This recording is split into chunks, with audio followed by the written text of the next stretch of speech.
आखिरी नबी हज़रत मोहम्मद सल्लल्लाहु अलैहि वसल्लम की पैदाइश से कबल अरब में कुछ ऐसे वाक़यात रुनुमा हुए जो इस बात की तरफ इशारा थी कि इस सरज़मीन पर कुछ गैर मामूली चीज़ होने वाली है।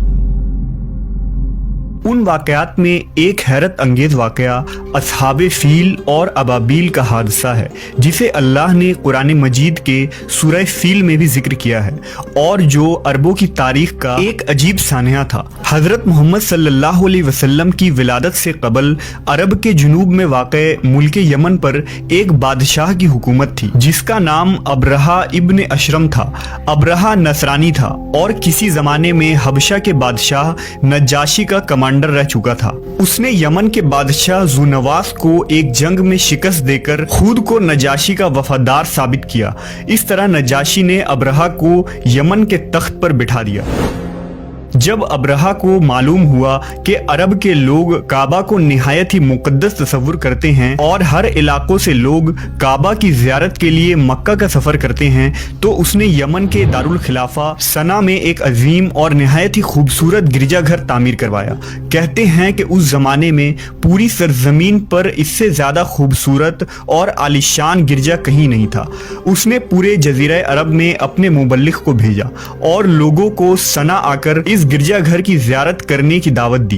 दरअसल अबरहा का मकसद ये था कि अरब के लोग मक्का के बजाय यमन आएं और इस तरह सना अरब का मरकज बन जाए। साथ ही काबा की अजमत को ख़त्म करके उस गिरजे को मुकद्दस बना दिया जाए ताकि ज़ियारत और इबादत के ज़रिया माल भी कमाया जा सके।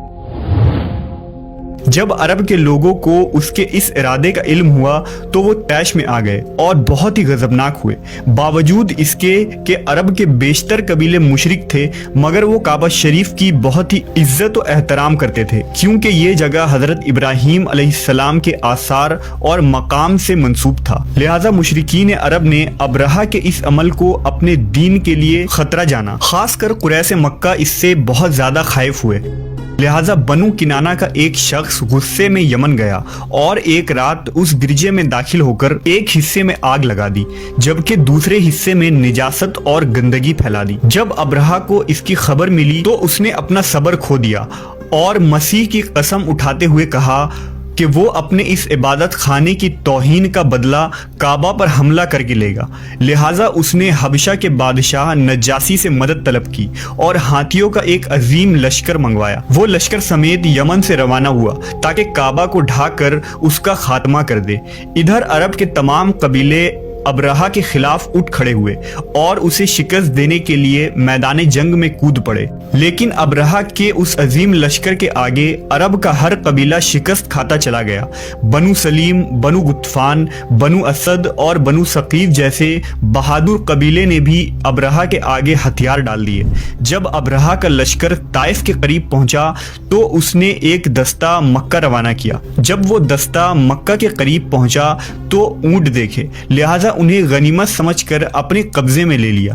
ये ऊंट कुरैश मक्का के सरदार जनाब अब्दुल मुतल्लिब के थे, जो हज़रत मोहम्मद सल्लल्लाहु अलैहि वसल्लम के दादा थे।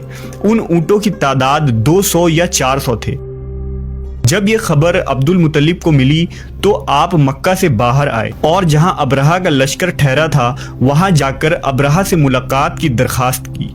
जब अबरहा को मालूम हुआ कि कुरैश का सरदार उससे मुलाकात करने के लिए आया है तो उसने आपको अपने खेमे में बुलाया और जब हज़रत अब्दुल मुतल्लिब को देखा कि एक बुलंद कामत, रौबदार और निहायत ही हसीन और जमील आदमी है, तो अबरहा आपको देखकर मरऊब हो गया और बेख्तियार तख्त शाही से उतरकर आपकी ताज़ीम और तकरीम के लिए खड़ा हो गया और अपने बराबर बिठाकर दरियाफ्त किया कि आपकी तशरीफ आवारी का क्या मकसद है। हज़रत अब्दुल मुतल्लिब ने जवाब दिया कि हमारे ऊंट और बकरियां वगैरह जो आपके लश्कर के सिपाही हाँक लाए हैं, उन सब मवेशियों को हमारे सुपुर्द कर दीजिए। ये सुनकर अबरहा ने कहा कि ऐ सरदार कुरैश, मैं तो ये समझा था कि आप बहुत ही हौसलामंद और शानदार आदमी हैं, मगर आपने मुझसे अपने ऊंटों का सवाल करके मेरी नज़रों में अपना वक़ार कम कर दिया है। ऊंट और बकरी की हकीकत ही क्या है? मैं तो आपके काबा को तोड़ फोड़ कर बर्बाद करने के लिए आया हूँ। आपने उसके बारे में कोई गुफ्तगू नहीं की। حضرت عبد المطلب نے کہا کہ مجھے تو اپنے اونٹوں سے مطلب ہے، کعبہ میرا گھر نہیں بلکہ وہ خدا کا گھر ہے، وہ خود اپنے گھر کو بچا لے گا، مجھے کعبہ کی ذرا بھی فکر نہیں ہے۔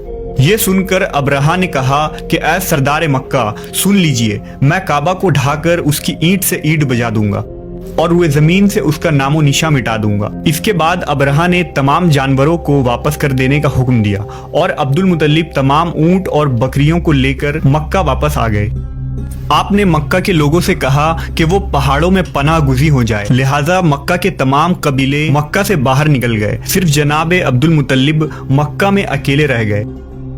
آپ نے کعبہ کا دروازہ پکڑ کر بارگاہ الہی میں کعبہ کی حفاظت کے لیے رو رو کر دعا مانگی، اے اللہ، بے شک ہر شخص اپنے اپنے گھر کی حفاظت کرتا ہے، لہذا تو بھی اپنے گھر کی حفاظت فرما اور صلیب والوں اور صلیب کے پجاریوں کے مقابلے میں اپنی اطاعت شعاروں کی مدد فرما۔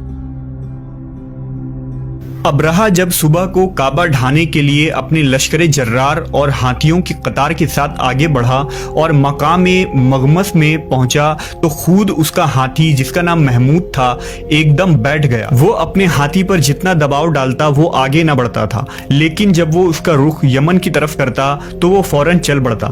ابرہہ اس واقعے سے سخت متعجب ہوا۔ اچانک سمندر کی طرف سے گول کے گول اور جھنڈ کے جھنڈ پرندوں کے آ پہنچے۔ ابابیل کے اس لشکر کے ہر پرندوں کے چونچ اور پنجوں میں کنکریاں تھی۔ انہوں نے اس زور کی سنگباری کی کہ ابرہہ کی فوج بدحواس ہو کر بھاگنے لگی، مگر کنکریاں چھوٹی چھوٹی تھیں۔ وہ قہر الہی کے پتھر تھے کہ پرندے جب ان کنکریوں کو گراتے تو وہ سنگریزے ہاتھی کے بدن میں چھیدتے ہوئے زمین پر گرتے تھے۔ ابرہہ کے لشکر میں بھگدڑ مچ گئی۔ ابابیلوں کی سنگباری اللہ کے قہر و غضب کی ایسی مار تھی کہ جب کوئی کنکری کسی ہاتھی کے سر پر پڑتی تو وہ اس آدمی کے بدن کو چھیدتی ہوئی ہاتھی کے بدن سے پار ہو جاتی تھی۔ ابرہہ کے فوج کا ایک آدمی بھی زندہ نہیں بچا اور سب کے سب ابرہہ اور اس کے ہاتھیوں سمیت اس طرح ہلاک و برباد ہو گئے کہ ان کے جسموں کی بوٹیاں ٹکڑے ٹکڑے ہو کر زمین پر بکھر گئیں۔